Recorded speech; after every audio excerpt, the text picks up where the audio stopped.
All right. Hello, everybody. Happy Friday. KVUE Chief Meteorologist Hunter Williams here with you. Breaking down the weekend forecast. I know we have some school districts that are already back. Llano ISD went back this week, but I think for many, we're getting into the last weekend or the last couple of weekends before we get back into the school year. And you guessed it. We're just dealing with heat this weekend.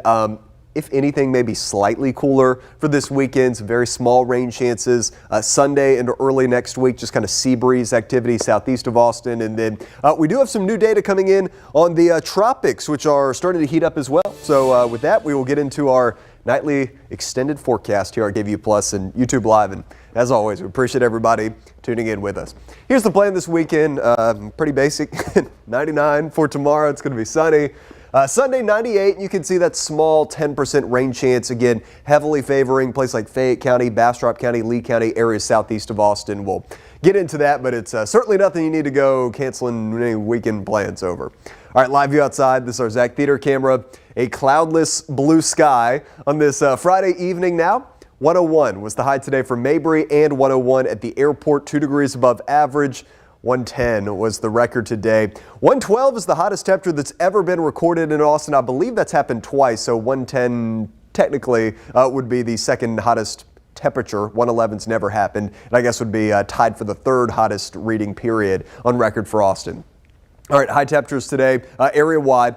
Taylor hit 99, but just about the rest of the I-35 corridor made it into the triple digits today. Getting's a little cooler for you, 96. Horseshoe Bay hit the century mark today. Llano got close at 99. Fredericksburg hit a high of 95. For those who are keeping tabs on the amount of triple-digit days, today was day number 9. At this point last year, we had 18 triple-digit days. Current temperatures outside, 100 in Westlake still, 98 for South Austin, Mainers at 98, Pflugerville 95. Lago Vista just ticked down to 94. Obviously, it's going to be hot this evening. I don't have any rain that's going to interfere with your Friday evening plans, but we're going to be in the 90s probably to like 9, 10 o'clock for many areas tonight. Just be prepared for that. 94 in LaGrange right now. Giddings 94. Bastrop checking in at 98. Heat index, yeah, we're adding a little bit with the feels like temperature. Nothing too crazy, but we do have some low triple-digit feels like temperatures along and east of I-35. Max heat index values for tomorrow, I think, will be around 105 for Austin. Max heat index value probably around 104. Here's the satellite and radar. We had nothing today, just a few little clouds out there. Houston area, very typical for this point of August, is getting these kind of sea breeze showers and storms.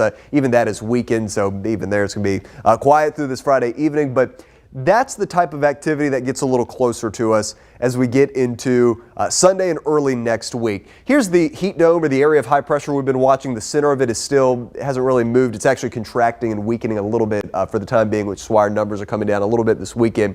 Centered over West Texas, New Mexico, and Arizona. As it contracts some, the doors open on the southeastern edge of this for us to get some of a little push of Gulf moisture, which again, in any other forecast where like actual stuff was happening, we won't pay a ton of attention to this, but that's what's opening the door for these small rain chances starting on Sunday. For tonight, 76 in town, Bastrop 74, 73 in San Marcos, mainly low 70s across the hill country. Closer look at the Metro I-35 corridor, Pflugerville 74, Round Rock 75, Taylor 75 in the forecast for you. Here's the day planner for your Saturday by 1 o'clock, already up to 95. It's just going to be a clear sunny sky all through the day. High temperature in Austin, 99. So as I mentioned, we hit 101 today. 99 tomorrow would technically be a 2-degree cool down, but it still is just about like exactly average for this time of the year. Mainly mid and upper 90s tomorrow. I still think there's going to be some of the hottest pockets along the I-35 corridor that do hit 100. Round Rock 98. Lakeway 98, Lago Vista 96, Leander 98 is in the forecast for you. Lake would be a good plan this weekend. Sounds nice. And this is where you start to see the extent of our 10% rain chances. Again, nothing too wild going on here, but a 98 Sunday with a 10% chance for rain. Very low odds of rain in the Austin metro, again, mainly southeast of Austin, where we're talking about these slightly higher rain chances. So let's go to the models. We'll track this for you. Here's, we'll go through the rest of tonight, all good. Tomorrow morning, just a few little patchy areas of low clouds. Otherwise, it's going to be just sunny, hot, no major rain chance for your Saturday. Now let's go to Sunday. All right, I'll step aside so that we can see where these rain chances are going to be a little bit more pronounced. And again, it's the coastal plains, Caldwell County, Bastrop County, Lee County, and Fayette County, where a little moisture tries to work in off the Gulf. So 10 to 20% rain chance. Watching in Austin, some of this like weakening sprinkles could try to move in for the evening on Sunday, but I think for the metro, it's going to be mainly dry. All right, let's go into the tropics. This is where we actually just got a new update from the Hurricane Center. Still, I mean, just usual regular old storms over parts of the Gulf and the Caribbean, but no areas being tagged for tropical development there right now. And now we go into the open Atlantic. All right, so here's one of those waves we were watching. It never developed, and it's moving northeast away from the U.S. This little wave still has a medium chance of development, but that's going to curve up and it's going to stay out to sea, so not a problem.